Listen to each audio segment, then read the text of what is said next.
A long time ago, with the holidays so near, little P. Allen Smith began decorating with cheer. Not plastic, not lifeless. I want something new, something natural and fresh, like nature would do. And so began the tradition of fresh greenery at the farm, cut, decorated, and styled, filled with so much charm.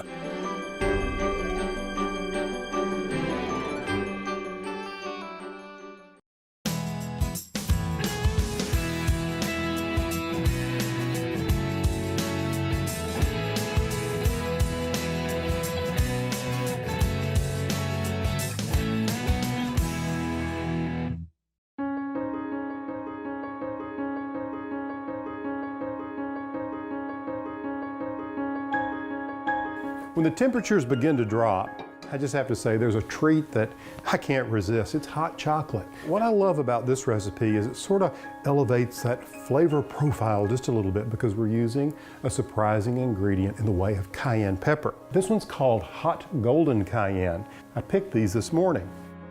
We're going to start by taking a 1/4 cup of water and just pour that into a medium saucepan. And then what I have here, I have 6 tablespoons of cocoa. And then I have 2 tablespoons of stevia sweetener. And what I want to do is I'm just going to cook this on a low heat until that becomes the smooth paste. Now it's time to go to step 2 of the recipe, and that's to take 5½ cups of skim milk and just add this to the mixture. Ooh, I wish you could smell this chocolate. I'm going to add 1 tablespoon of vanilla, constantly stirring. And then I have a 1/4 teaspoon of the cayenne pepper. A little bit of this goes a long way. Now this is finely ground. And then I'm taking 2 small sticks of cinnamon and dropping it in here. And the last ingredient is just a little pinch of salt. Got about 1/8 of a teaspoon of salt, just a little bit there. That'll enhance the flavor. And really that's all there is to it. What you want to do is just continue stirring this until it comes to a light boil. Then just lift out the cinnamon sticks. You're ready to serve it. It puts to use some of that cayenne pepper you may have grown in your garden and actually brought in and dried. It's also a little healthier approach to hot chocolate using the skim milk and the stevia sweetener. This will serve 6 people. Give it a try. I think you're going to love this recipe.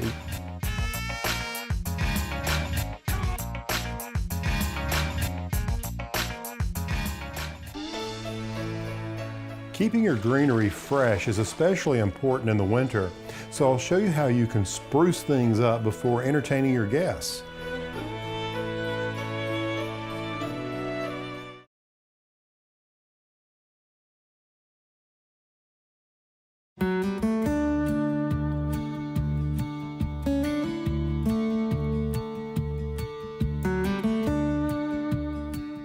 When it comes to the holidays, for me, there's nothing better than the fragrance of fresh evergreens. Just look at that snowflake. Isn't it beautiful? I just wish you could smell the aroma. You want fresh greenery to last as long as possible throughout the holiday season. And I want to give you a few tips that will help you do just that. It's all about hydration. You see, when these wreaths are made, they're made from the freshest greens possible. You can hang them just as they are and they'll last a long time.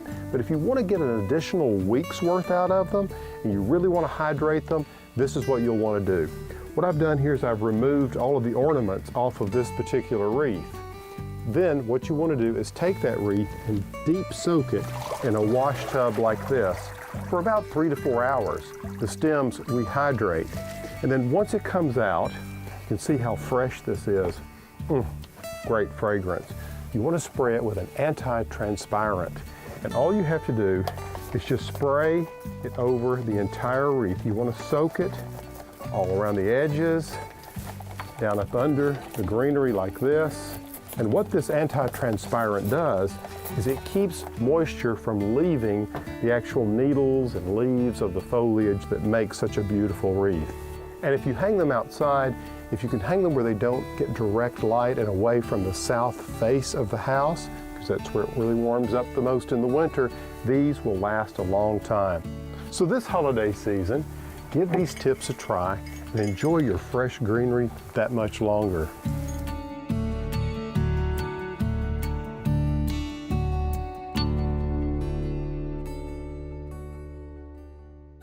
this is oh so delicious. Coming up, I'll show you how to prepare a delightful eggplant tapenade that's sure to be a real crowd pleaser.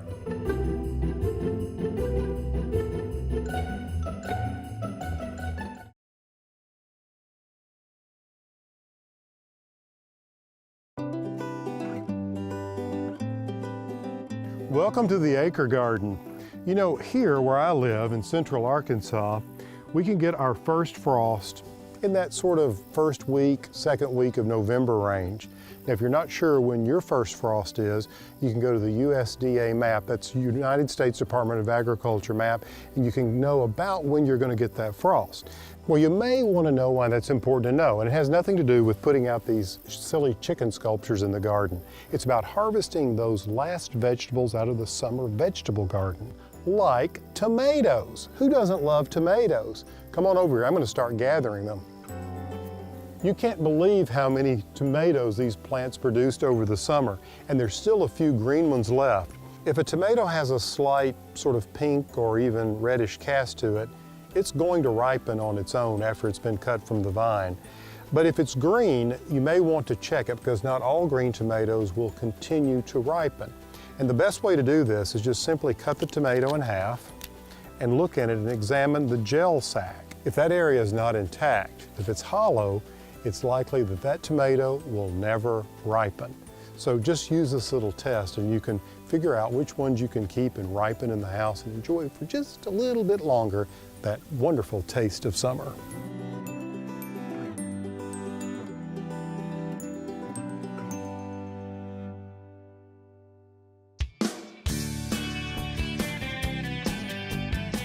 Don't you just love vegetables that are exuberant? You know, I'm talking about those that just produce and produce and produce in the garden, like tomatoes or zucchini, or in this case, eggplant. From mid to late summer, I get so much eggplant. It's just amazing, and I love coming up with ways to use it. I have to say, one of my favorite recipes is one called eggplant tapenade. It's wonderful to serve at parties, and my friends always want the recipe. We're going to start with, like I said, one medium-sized eggplant. And you see, I've chopped this up into small pieces. I'm going to take this eggplant and I'm going to put it in this medium-sized pot. And then I'm going to follow up with some onion. This is one large white onion chopped into similar sized pieces. Then I've got half a cup of coarsely chopped mushrooms. I go in here, and then 1/3 cup of some bell pepper that goes in here, and then 3 cloves of garlic. There they go. And then 1/3 cup of vegetable oil. Now, I want to cook this after I've stirred it all together over a medium heat. And what I'm going to do is I'm going to take the lid and put it on there and just want that to simmer again for about 10 minutes. Okay, let's take a look in here and see how we're doing. Looking pretty good. I'm going to get them to the stage where they're just getting nice and soft, and that's where we are here. What I have here is a half a cup of olives with the pimentos in them. I'm just going to pour those in there. And then a 1/4 cup of ripe olives. There we go. And a 1/4 cup of capers, little small capers, and they've been drained, no juice. I'll give that a little bit of a stir. And then we're going to add some tomato paste. Look at this, isn't that gorgeous? And this is a 16-ounce can of tomato paste. I'm just going to fold that in. Wow. Now, as you can see, this paste is really thick. What we want to do is we want to add about a 1/4 cup of water. And I'm going to follow that water with a 1/4 cup of red wine vinegar. All right. And there we go. You can look in here, you can see I'm folding all this together. It's really, really beautiful. Okay, now it's time to add an herb from the garden, one that's a bit like eggplant in that it just produces and produces, and that's oregano. What we're going to do is we're going to take 1 tablespoon of oregano, fresh and chopped, and add that like this, and then some dried oregano. And what you want is 1 teaspoon of dried oregano. And then it's just a matter of salt and pepper. I like it slightly salty, so I'm going to add 2 teaspoons of salt and 1 teaspoon of cracked black pepper. There we go. Now what you want to do is you just want to continue cooking this. Just want it to simmer for about 20 minutes to 25 minutes. You want those vegetables to have cooked down, and this is oh so delicious. I hope you'll give it a try. Man, is my mouth watering just smelling it.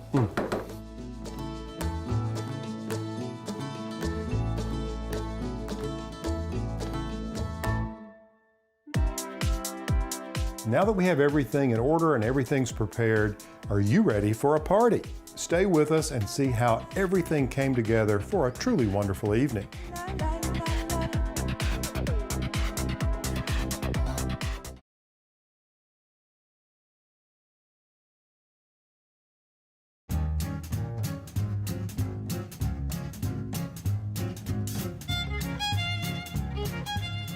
Just because the temperatures begin to drop and the seasons change doesn't keep me from entertaining outdoors. Now you may go, well, you're not going to entertain during the winter outside, are you?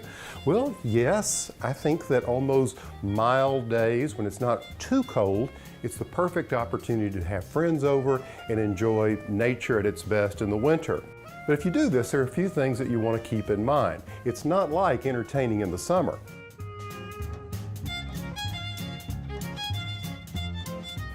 When it's cold outside, people want to be warm on the inside, and there's no better way to do that than with a warm beverage or even soup. I like to put soup in these types of containers where they can just pour it into a cup, and of course I have plenty of cocoa and coffee available to them. For instance, for tonight's party, I've created a rustic and warm environment with my fireplace and some decor that lends itself to the holidays. Now, if you don't have an outdoor fireplace, a fire pit or a chimenea will work equally well. Now, no matter what you do, you can't control Mother Nature. The wind's going to blow no matter what. So I like to use table covers because they have corner seams. You see, this snug fit will keep you from worrying about pinning or clipping them. They're also machine washable. After all, the food's going to spill just like the wind's going to blow. Now, for some of the table decorations, I've kept it really simple, and again in that rustic theme. I took some firewood and cut them at various heights to serve as pedestals for my centerpiece and accents. These, along with the fun holly luminaries, brighten everyone's spirit and blend right into the natural surroundings. And of course, if you're going to have an evening party, lighting is critical. Again, I wanted to keep it as natural as possible, so we used candles, lanterns, the fire from the fireplace, as well as Christmas lights in the shrubbery. I also have a few finger foods like crostani with tapenade, as well as chips and dip. I find it's easier for people to nibble on instead of having lots of plates and flatware. Now for fun, I've created a little garnish bar for those who love hot chocolate. And finally, I've got everyone's favorite, s'mores. I think if your guests know there's going to be a fire, they're probably going to expect s'mores, don't you think? I don't know, maybe I'm just telling myself because I love them so much. So when the temperatures drop, never fear. There are lots of ideas you can use to enjoy that colder weather and create a memorable time with your friends and family.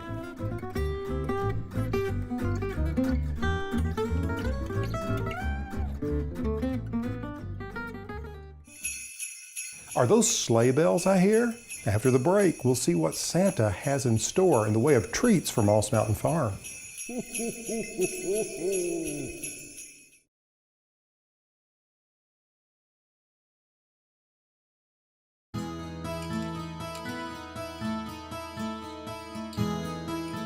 Of course, after a party, there's always the cleanup, but I don't mind. You know, I enjoy having family and friends over.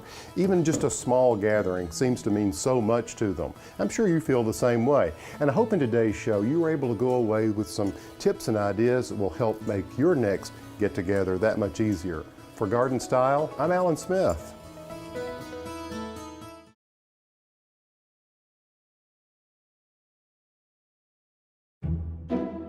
'Twas the night before Christmas, and all over the farm the animals were resting, curled up and warm. Now Santa's not known to ducks, dogs, and sheep, so all they wished for was a long, restful sleep. The chickens were roosting, dreaming of corn, laced Wyandottes by Forpingtons and brown Leghorns. In the field, Moose was dozing, more often than not, clearing his mind of his deep donkey thoughts. The ducks were all sleeping, the geese and swans too, all snug in their down, the days swimming through. And I in the farmhouse, in a bright, cozy nook, had just settled in with hot tea and a book. When outside the house, a car horn was sounded. I went to the window, then stood there astounded. There on the driveway, though I asked, is it real? Was a cherry red vet with St. Nick at the wheel. My sleigh's in the shop. Said Santa quite quick. Borrowed the wife's. It's got a big kick. What brings you here, Santa? This is an odd twist. I was worried I'd ended up on your naughty list. Oh, no, Ellen, you've been rather nice. I'm sure of that fact. I've checked my list twice. A bit bossy, perhaps, but I'll let that one go. You've done plenty this year to help others grow. It's the animals I'm here for, gifts for the whole lot. They've all been so good when others have not. With no further chat, he set right to work, pulling his bag from the car with a jerk. This bag was magic, that much was clear. He thrust in his hand and presents appeared. For Smudge a new frisbee, for Squeak a red ball, for the turkey's reprieves from being stuffed in the fall, for Amos the rooster, new Argyle socks. Didn't see that one coming, but he'll like them a lot. Trudy the horse got a fat sack of grain. The ducks, tiny sweaters to stay warm when it rains. To every farm creature, from the big to the small, the right gift was given to bring joy to all. And when he was done, St. Nick turned to me. Here is your present for under the tree. From his bag he withdrew a bright ribboned gift. I shook it a bit and felt something shift. No peeking, Alan. You'll just have to sweat. Don't open till Christmas, and it's not Christmas yet. With that, Santa turned and walked to his ride, dropping in his bag and settled inside. Good night to you, Alan. Santa said with a grin. Be a good boy till it's Christmas again. Then he fired up his sleigh and was soon lost from sight. Red hat in the breeze, more stops on this night. And I heard him exclaim as he vanished from view, Merry Christmas to the animals and also to you. Merry Christmas to you, friends. May the season bring you joy. Lots of sweet dishes and even a toy. Happy New Year as well, and may yours pass without harm. All our best wishes from Moss Mountain Farm.